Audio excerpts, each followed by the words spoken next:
right, we'll get started. First, I'm Brian Gibb. I'm Keith's son, so I don't know all of you, and I get to maybe officiate a little bit. First of all, thanks for making time to join us for celebration of my father's life. This is, we put this together as a time for friends and family to share thoughts and memories of him. We decided not to have a traditional kind of funeral, didn't think that was exactly right for him. So we're going to say a few words, but I'd ask you all to think about if you have anything you'd like to say. Please feel comfortable. It's not easy to get up here and say these kind of things. We've all had tears practicing, so.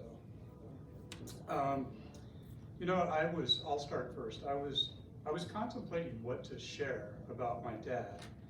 And it was good because, quite frankly, I realized I'd never really thought about how much he influenced me. I never thought of it.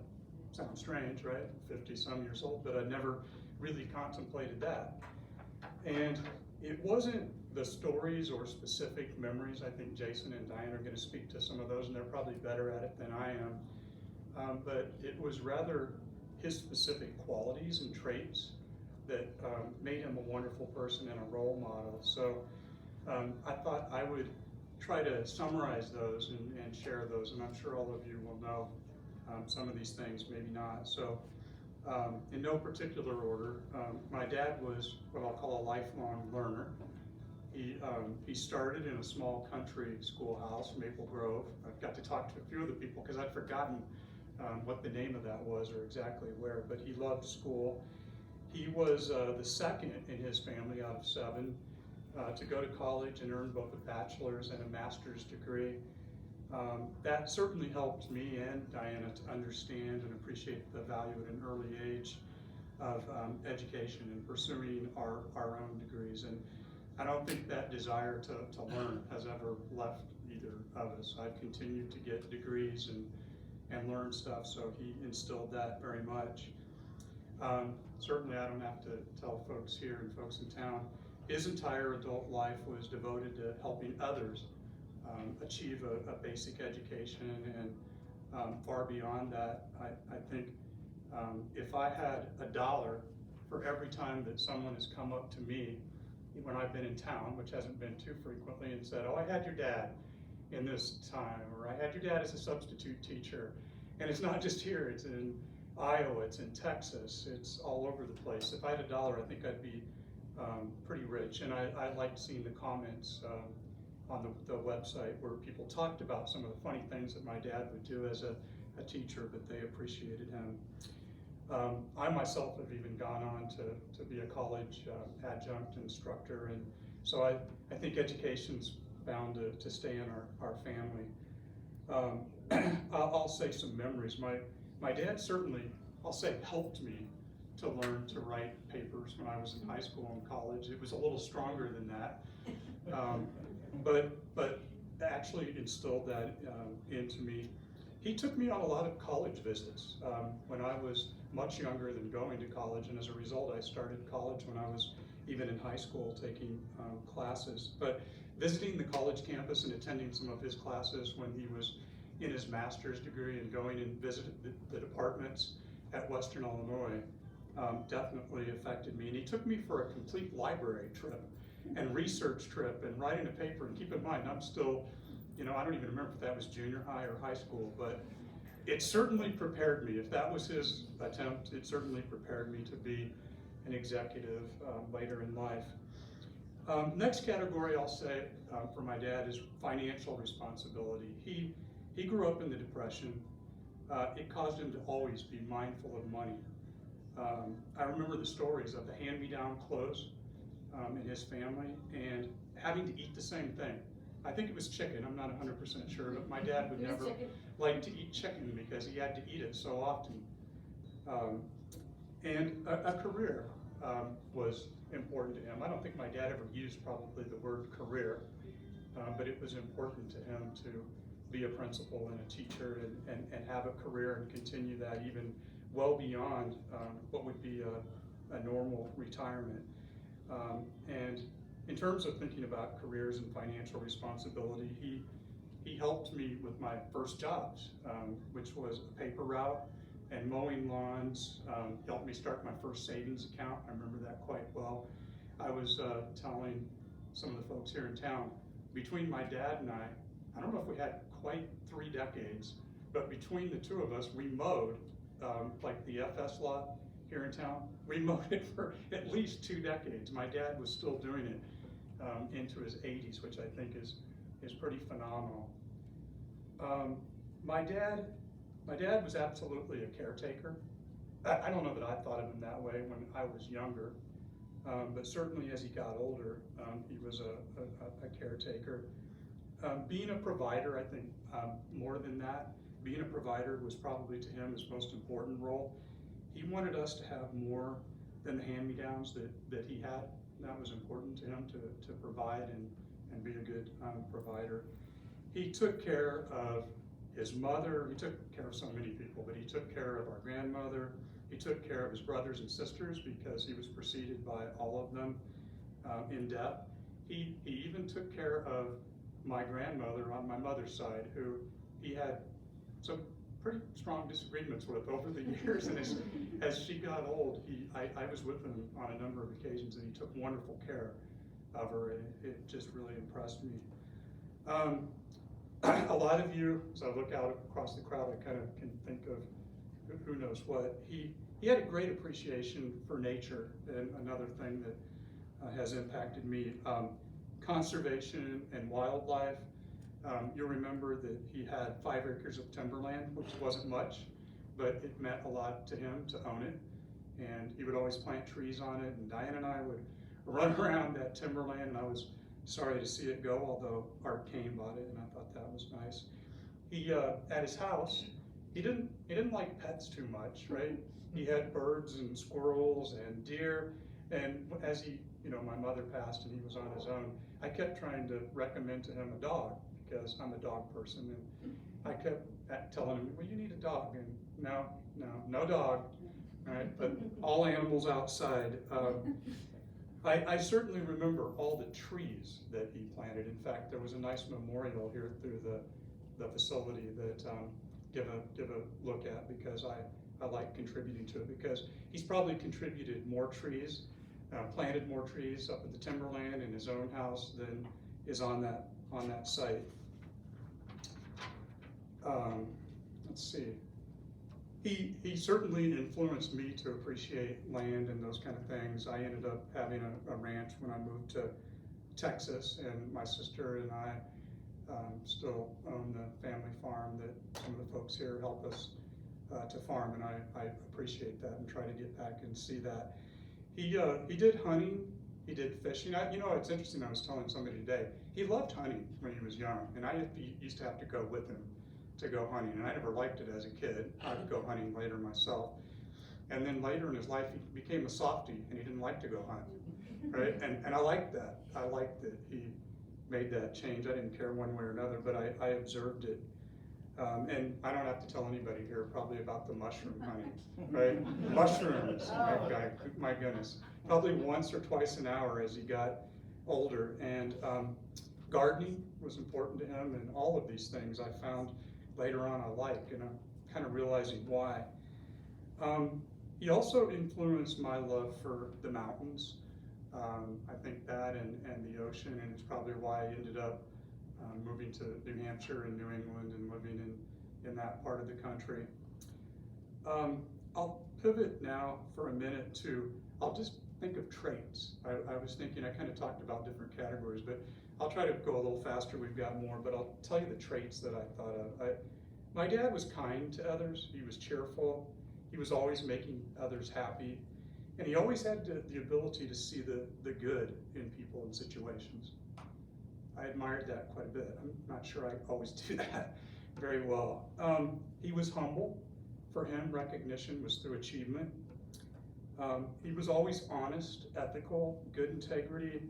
I think those values went through to me. I can't find a dollar bill, but what I have to take it into some place and try to turn it back. And when I got my master's in business administration, I particularly I got an emphasis on ethics in business that I think was influenced by him. My dad was comfortable in his own skin. He was comfortable in his own skin, and I don't think I always am. He was creative. He was an individual. His mother taught him that. He told me a lot about that. He was true to himself. You know, and just some examples. He would wear very colorful clothing, right?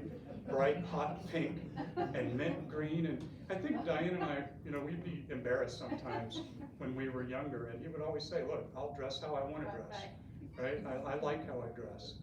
And I think that comfort in his own skin was always impressive to me. And he would do other interesting things. I'm sure people in his classes could talk about this, but if the class got too loud, he'd say decibels, right? Decibels. He had his own unique way. And as we got older, and sometimes we'd use a little bit of foul language, he would look at us and say, plain talk.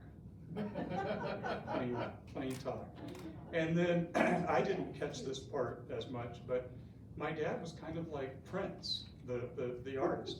He created his own symbol before he died. He has a sun, you'll see it on the bulletin, and he designed that thing, and he said, this is my symbol. So, you know, remained individualistic until the very end. My dad could certainly be obstinate, and I certainly inherited that. But later in life, you know, he mellowed. He listened better. He became more empathetic. He changed, like we all do, and became a much softer person. My dad was passionate and driven to almost a fault. I think I am as well. I keep thinking that I'll retire, but I probably never will. He was industrious and active. He was out mowing lawns and painting and doing things, even into his 80s. I'm pretty sure that, you know, if any of us can do that, we'll be happy, mowing and painting and his long hours as an educator. My dad never, he was always responsible, and he never complained or made excuses. At least I can't remember very many occasions. He owned it, right? Own it. He never said that, but he owned it. And his endurance, I admire. I think that fire was probably the hardest thing he endured. I don't think I would have said this when I was young, but he was witty. He was subtle. He had an intellect.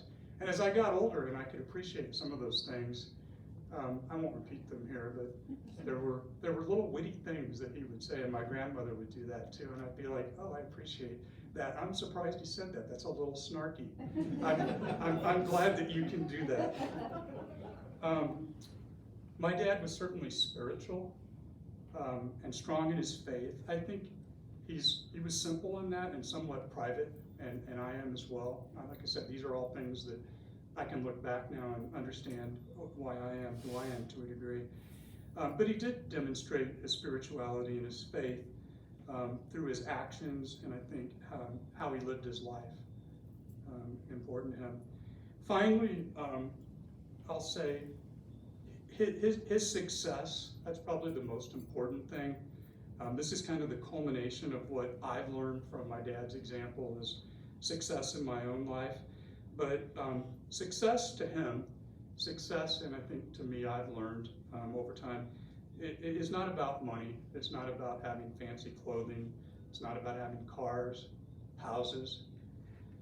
You can have all those things, but that's not what's important. And my dad had some of that, right? But not all of it. But he was always happy and always provided for us. It's not about being who others want you to be, right? It's about being who you are. It's also about how we utilize the talents that we're given to make lives better for those that we share the journey with. Certainly lots of people have stories of that. I'll say my dad's life was certainly, might sound like it, it certainly was not perfect, right? There were lots of challenging moments, and certainly I know some of those, and our family does. But he certainly lived a life, he lived a full and impactful life, and always grounded in the principles that I mentioned, always, I think. So I've been pleased, I've been blessed with, certainly with much success in my own life, career, and otherwise. And I attribute a lot of that to the things that I just shared with you. People, since I've gotten older and some gray hair and I've come back, people tell me, oh, you look so much like your dad. You know, probably a number of years ago, I don't know that I would have exactly taken that as a compliment when you're younger, but now I do. And I think I'm okay with that as long as I also have some of the degree of qualities that he had. My dad and I didn't always see eye to eye. I will say that towards the very end, he met my partner Chris, and he couldn't be here today. He had to keep things going in Illinois. But those of you who know my dad, I don't think he would be very, I don't think he would have been very supportive when I was young if I said, hey, I've got a partner. Or I remember one time Diana said she might date a black person. And he was pretty opinionated about that, but you know, he met my partner. We spent a lot of time together, and he really liked him a lot, and it was vice versa. I never got a card after he met Chris. I never got a card that wasn't written to Brian and Chris. And if you know my dad, that was a big change, and it made up for maybe some gaps that he and I had early on. So I wanted to say that. I'll just end with this. We will miss my dad greatly. We absolutely will, but we certainly cherish our years with him and the influence that he had on our lives and other people in the community. And we're grateful for a life well lived, as they would say. He had a peaceful passing. We were with him during his final weeks and days and hours, and the assurance that he's in a better place. So that's what I have to say today. And I know Diana wants to say a few words as well. So I'll have you come up, Diana. Well, I am certainly not going to be as polished as my wonderful brother and the way he did things. It was important to me to do this today for my dad, because he was such a celebration. He was my ray of sunshine in my life, and I couldn't have had a better father. I'm gonna get myself together because he deserves that. And most of you know that we would come back, and I mean, there's just countless. My father and I, that's why we're so blessed. We've had so many special memories that people don't get with their family, and my dad and I were truly like best friends, talked almost every day. So I'm gonna start with, and just, I wanna say this before I forget. The people at the Lemoyne wanted me to share. They couldn't be here. I don't think I see anybody that could make it because they had to work. But at the assisted living that I found for him, and was just a complete blessing, because I think we would all know that my father would not enjoy a assisted living or a nursing home. It was very hard for him to go from nature to that kind of thing. And I found the one in Macomb was just, they adopted him, loved him, and they would tell me, oh, no, Diana, you don't understand.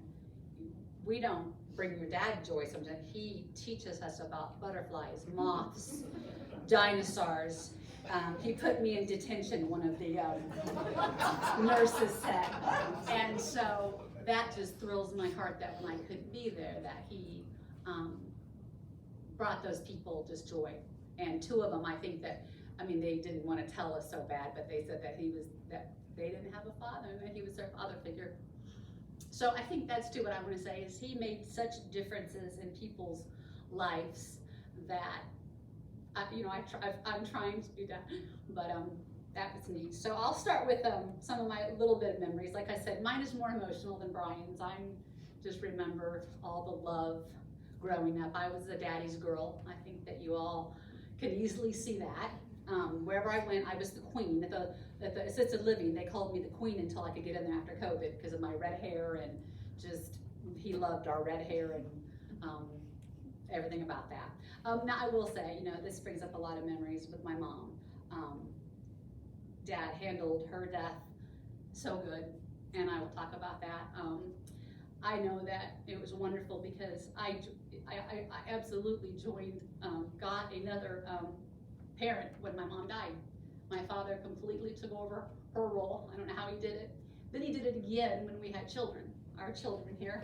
I just can't even explain it, how he just filled the shoes of that. They would get packages every week with gifts. He would buy, every time he came home, there was because we would come every year from Texas to my dad's house many times during the year. There was always a turtle sandbox, a pool. One year it was 4 runners that he got them. And I will talk about that more, just filled those shoes beyond anything for both those roles that I had a hard time with my mother. But when we were little, one of the neat memories that I have is my father, and you'll all understand this, would take me outside, yes, and it would terrify me at first.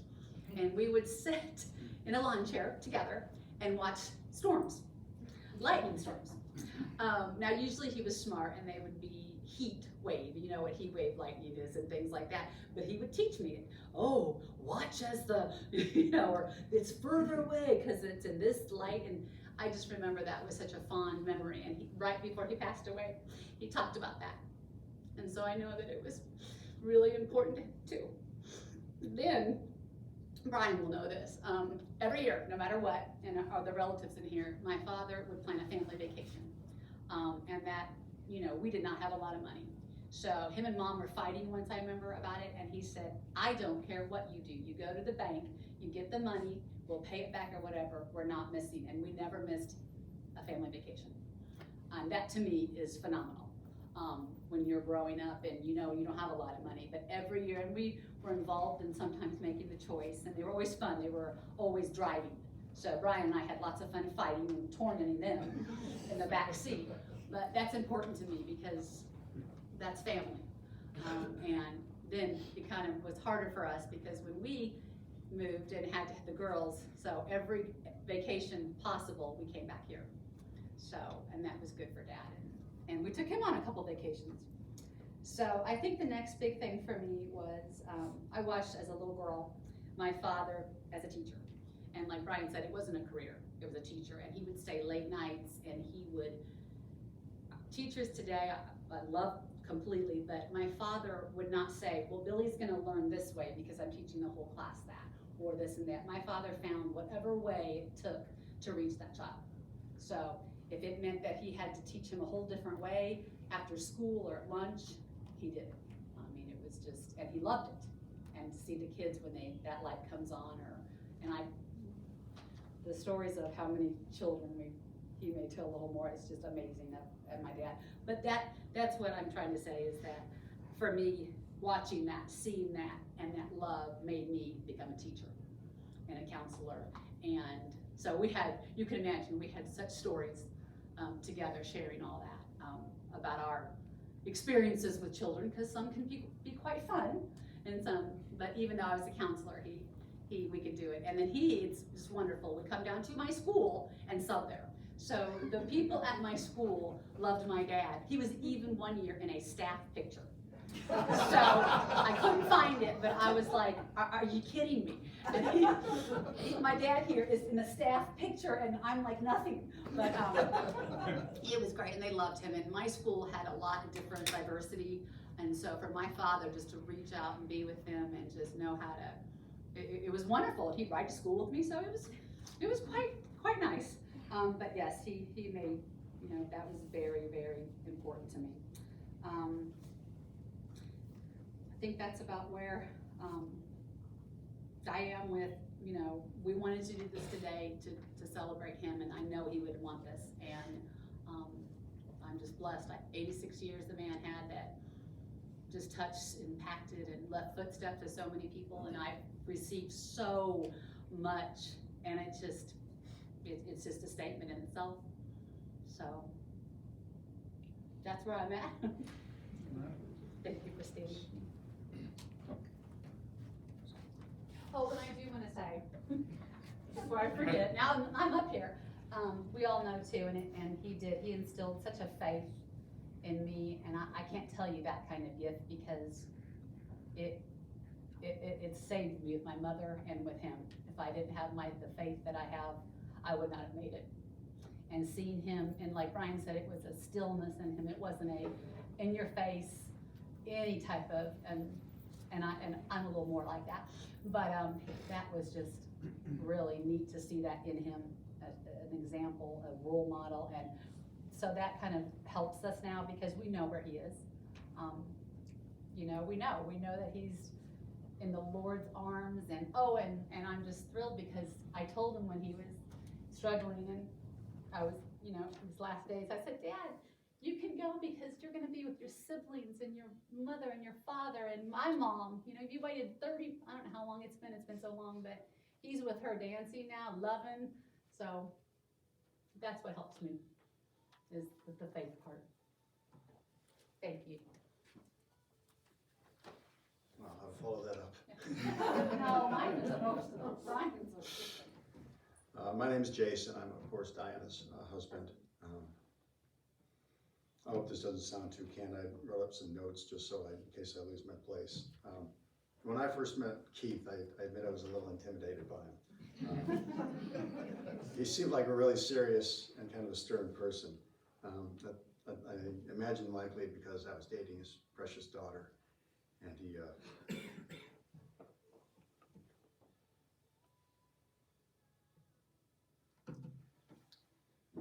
hadn't had time to make his mind up about me yet.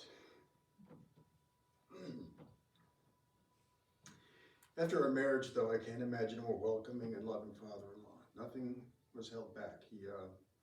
I was in all ways treated as his own son. It didn't take long for me to see the playful and even frivolous side of Dad. He was always cheerful, always teasing, always having fun, but he was also always teaching. You're going to hear a lot of recurring themes, obviously, as we all speak of our experiences. He was a man who enjoyed the simple beauty of nature, who loved sharing it with others and telling them about it.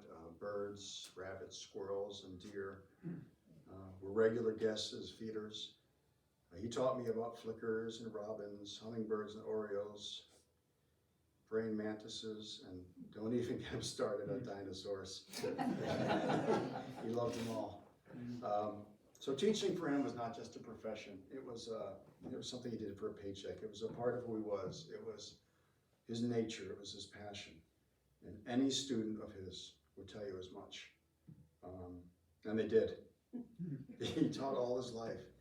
And even after his retirement, he kept right on substitute teaching here and in Burlington and the surrounding area. And even down in Texas, when he would visit us, all the children in Diana's school loved him. And all the teachers loved him too. And if he would go with her to school, and if there was a sub job, he'd sub. And if there wasn't a sub job, he'd just teach anyways. He'd volunteer, do whatever was needed. So no, the teachers aren't going to mind having, you know, somebody with how many years experience as teacher and principal, kind of just as just your go-to person to kind of help out in the classroom.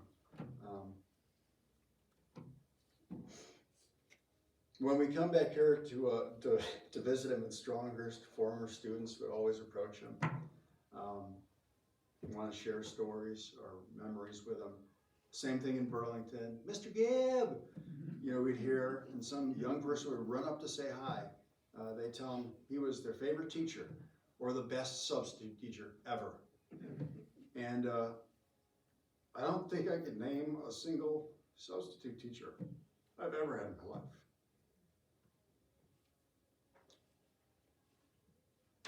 But they all remembered him. It's a testament to the lives he touched. One time, Keith was visiting us in Texas, and he asked me to drop him at the local community college library while I worked. He always had to do something.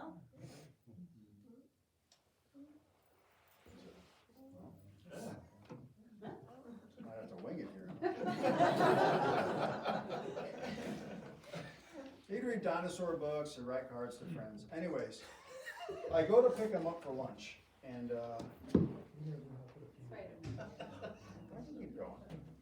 I go to pick him up for lunch, and he's holding court with some kid in a Iowa Hawkeyes jacket. We're 800 miles away, and this kid chased him down. Thank you, sir. Yeah. Chased him down on campus, Mr. Gibb, and wanted to talk to him. he'd recognize them and chase them down. So I walk up and he casually pointed to him and goes, "Hey, I taught him in Burlington." So of course we took the kid with us to Wendy's, and he told me some stories about his favorite teacher, Mr. Gibb. When he wasn't teaching, Dad was a man who would always want to stay busy and productive. And it wasn't just because he wanted money, although he had to get some way to get all the money he was shipping down to the grandkids. But it wasn't just for that. He wanted to be productive. He wanted to be doing something. Mowing, of course, you've heard all this before, the FS lot forever. Painting houses, collecting acorns for the Forestry Service. When I first met Diana and came to her house, the garage was stuffed with these big bushel sacks of acorns. What are you doing with those? He would collect all kinds, you gotta get an order. I need white oak or bur oak or whatever, and he'd pick up hundreds, thousands of acorns and sell them to the Forestry Service. And he did that for years.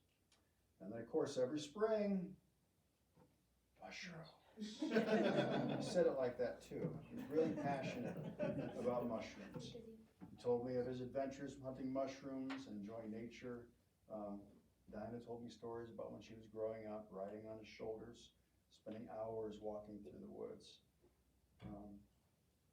When we were living in Texas, we came and visited whenever we could, him and my parents. And it was always in the summer and the winter, so it never aligned with mushroom season.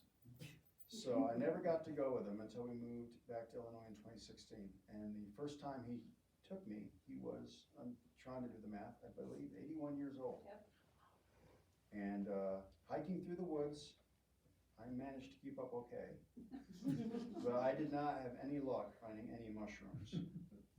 I didn't know where they were. But Dad knew all the places to look, and he was really casual about it.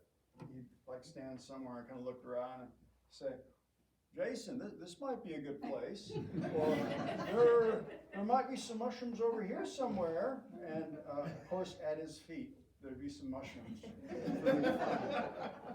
It's like a little 5-year-old, but in a good way. So I'd run up and found some. And he'd pretend like I'd done that. The second time I went with him, I actually found some on my own, so I was proud of that. And I've tried a couple years up by my house, but no luck so far, but I'll keep trying, Dad. He taught me some tricks. I just gotta find the good spots and then get the timing right. He loved to travel to Hawaii every year when he was able, and while he was there, he made friends from all around the world. He had friends from Japan, New Zealand, and these weren't just acquaintances that, he climbed Diamond Head with people, enjoyed the tropical flowers. These weren't just people that he said hi to either. These people became pen pals. They would correspond with him for years. One of them, this lady from Japan invited him to her wedding in Hawaii, and he planned his next trip to correspond with her wedding so he could be there for her. The friend in New Zealand was still riding to him at the Lemoyne. He assisted and sent him a New Zealand shirt, and he really enjoyed her.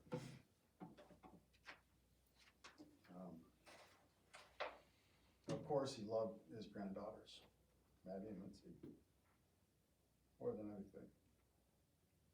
And he spoiled them endlessly. They could not have asked for a better papa. When he visited us in Texas, he'd take them on long nature walks. Like I said, play tag with them in the park. And this was at 12, 14, so he's in his early, mid-70s, chasing 12-year-olds around a park in summer in Texas, 100 degrees out, and he'd win. I think Maddie told me that I think her friend Gary would get mad because he kept losing. And so when we visited them here, there were always new surprises waiting for them. They'd be like Diana had mentioned, but you hear a lot of the same details. One year they came in, there's a sandbox, and they got a little older, there's a big pool. Like, we bought a kiddie pool, but it's a huge kiddie pool. And they used that for 2 or 3 years, I think. And then the last year, we were filling it up, and it took forever to fill, it was so big. It was like the plastic sidewall and the vinyl bottom. And we look out the window, and we go, it's ready! And we ran around out the front door and ran around the side of the house, and the pool was empty. And the side had split, and just, all the water just vanished, like within, I tell you, it took us maybe 30 seconds for excited children to run around the house, and for it to go to full pool to nothing. But it lasted a couple of years. And you get him a new one. And they got him a new one. And then one year, I mentioned we show up and he has a couple of four-wheelers for daughters that are a lot younger. And I'm like, well, Dad, where's he gonna ride these? Oh, they just ride them around the house. So I'm sure the neighbors love this. I don't know if you saw this fiasco, but there are these young children riding these mini four-wheelers around the house in a sort of, wearing in a nice path as they ride 100 times around the house. And then finally we got the good idea that we could go out to Gary's and ride a little bit out there, and that was probably a little safer. But there were always adventures awaiting them here. In the winter, when we visited, the grandkids didn't have any warm clothes because we were from Texas. There was always a tub of clothes. He would spend the year buying stuff on clearance or Goodwill, whatever. So there'd be this hodgepodge mix of snow pants, coats, and scarves and hats, gloves, mittens, all different colors, all bright colors. He did things his own way. And the kids would dress up in this Hours of fun. hodgepodge little outfits and go out and sled and make snowmen and see the cat barn and do all sorts of adventures. In between visits, there were endless cards. McDonald's certificates, $5 bills, packages full of clothes and little doohickeys he picked up for the girls. They didn't always like all the cards because he did have a singular style, but they appreciated them and loved them all much. And all the cards had his cheerful stickers and sunshine on them. So many good memories. Everywhere he went, he touched lives of so many people. His own family, outside of his family, total strangers, people he just met. Even after his stroke, when he moved to assisted living, made special friends there that loved him. And as was his nature, he taught them.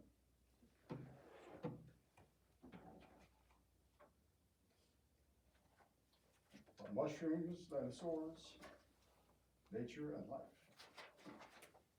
Thank you. I don't know if, Tracy, would you like to come up next? The lights are coming back on.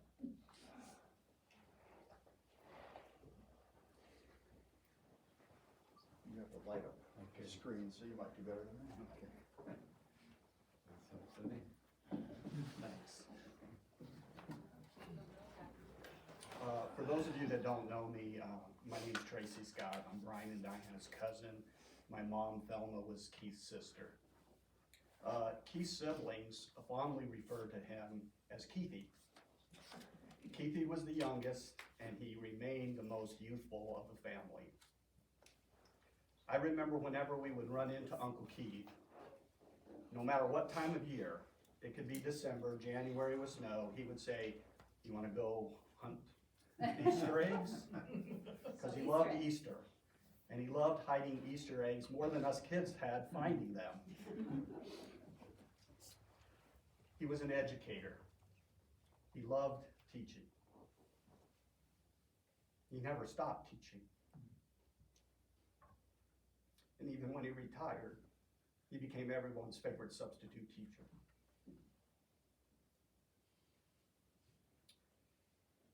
He loved everything about nature and would spend as much time in the woods as he could to discover the joy of finding a blooming wildflower, a bird's nest, or the cluster of mushrooms. He also loved the San Francisco Giants. And just last week, my son Tanner and I visited him at the Lemoyne. And a staff member took our photo, and instead of saying cheese, Keith said, "Go Giants." As you can tell, there's been a lot of themes today with the nature and the teaching. Nobody's mentioned this yet. But Keithy was a wheeler and a dealer. And he loved trading cars. And I think there's quite a few car salesmen who saw Keith coming and would close their blinds because they knew Keith was gonna get the better end of the deal. Keith loved conversation, and a phrase that he often used in conversation was, "You know what I mean." And if anybody in this room, I'm sure everybody in this room has had conversation with Keith, you heard that not just once, not just twice, but multiple times in that conversation. Well, Uncle Keith, you're gonna be dearly missed. You know what I mean.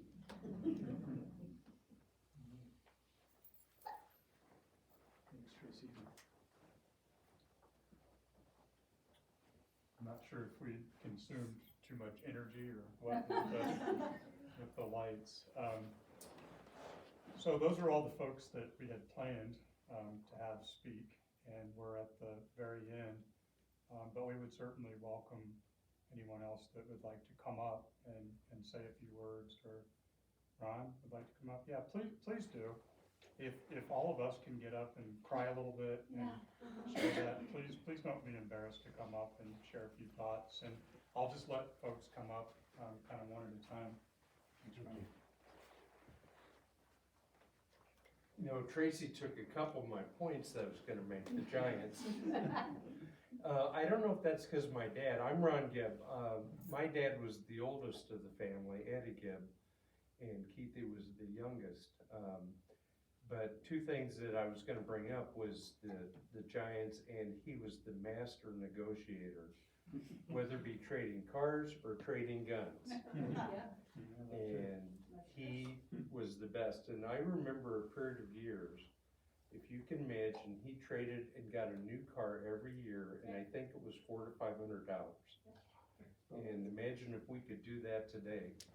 But the thing I really want to talk about, my kids, 2 of the 3 are here today, that they didn't even realize was, rather than my dad, who was just a very busy, hardworking man, wonderful man, but it was Keith that taught me how to hunt, how to fish, and how to trap. When I was probably 9 or 10 years old, before Brian and Diana were even here, he would come over on Saturdays and pick me up, and sometimes it was just him, sometimes with Jackie Cooper. We would go hunting, we would go shooting. First time I ever shot a gun, a handgun was with him, a long gun was with him. We would go fishing in Aquaka. He was friends of the Dell Bars on their farm, and would go set up night lines at night and then run them again in the morning. And then he taught me how to trap, and I ended up that in my junior high years was how I would buy Christmas presents, was with the money from the furs that I caught trapping. But he was such a teacher, such a giving man, and truly a caregiver.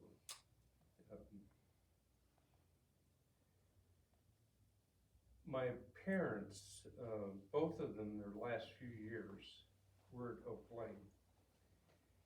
And Keith probably was there virtually every day, visiting. And that meant so much to all the family. He was always there. So we all love him. He was wonderful. Thank you.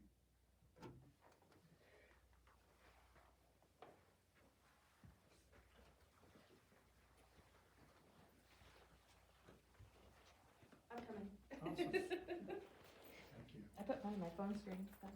It's perfect. My name's Crystal, and I was one of the last 4th-grade class members that Mr. Gibb had. And I wrote some things, I was gonna try not to cry, but okay. Life is like a mosaic. Each little piece of glass makes up who we are. We can look back and see our influences from early in life and see how they continue to influence us. Mr. Gibb was a large piece of my mosaic. I know more than anyone should ever know about dinosaurs, especially the Rhamphorhynchus. To this day, I will hold out my hand for any praying mantis that would like to climb on and say hello. I remember this very gentle man with a pocket protector that had all these little antics like decibels, and when he would get really upset, say, "I mean what I say, and I say what I mean." He would say things also like, mistakes are okay, that's why pencils have erasers. He taught me that it was okay to march to the beat of my own drum. For 27 years, I made sure every July that I sent a birthday card to box 224 because that's how much this man meant to me. I went on to work in education because he inspired me to do so.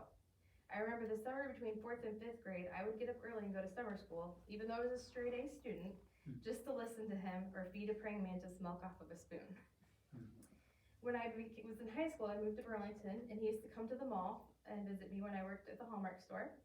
He would talk of his newest car, his trips to Colorado, Texas, and Hawaii. He always filled me in on Diana, Jason, and Brian, and that the majority of the conversations were him always doting on Maddie and Lindsay. Due to his obituary, I finally know how old he was, as he would never tell me. And I'll leave you with this quote: "A teacher never really dies, for they live on in the heart of their students." Thank you.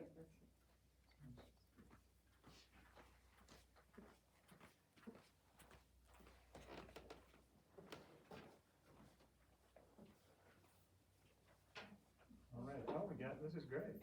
I wasn't sure how this would go. Come on up.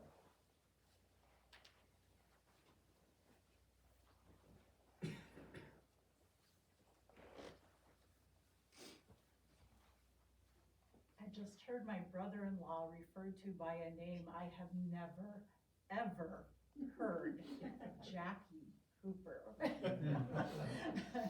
I'm Virginia's sister, but I had, and Brian, as you were talking about traits and qualities, the thing that I wanted to share the most was that he also was a very faithful friend.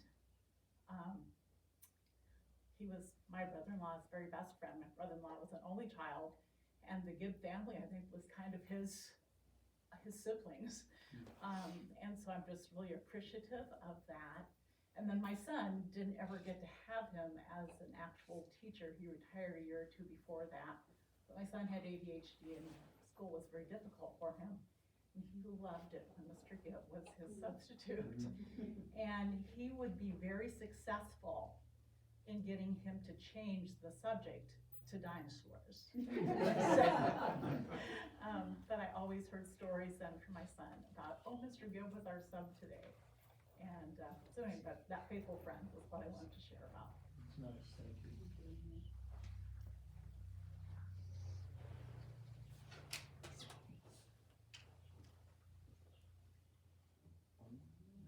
Anyone else? One more. I just gotta say something, Brian. Yeah. You know, I was his partner in crime, okay?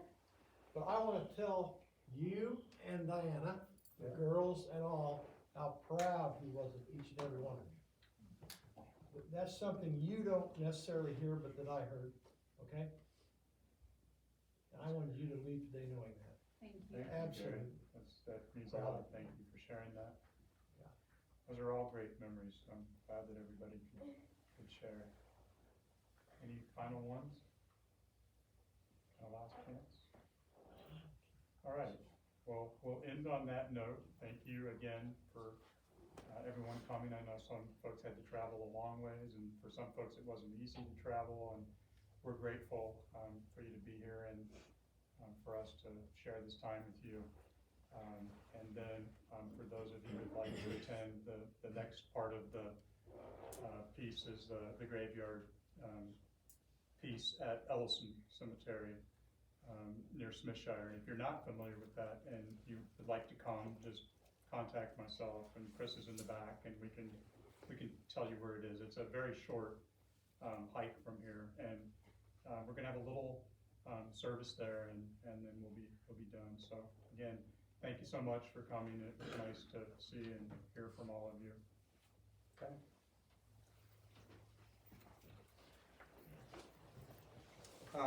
I did want to say one more thing. Our logistics on the way out are some of us are gonna go outside. We don't care for this part, but I know some folks would like to see my dad. And So I think we're gonna have him in the back. Chris, is that right? Yes. Diana and Jason and I, you know, my dad was a little vain. So we went out of our way to make sure that he had an outfit that would look both classy, but he would think was original. So see if you think the same, and we'll see some of you at the grave side, and we'll see some of you later on, okay?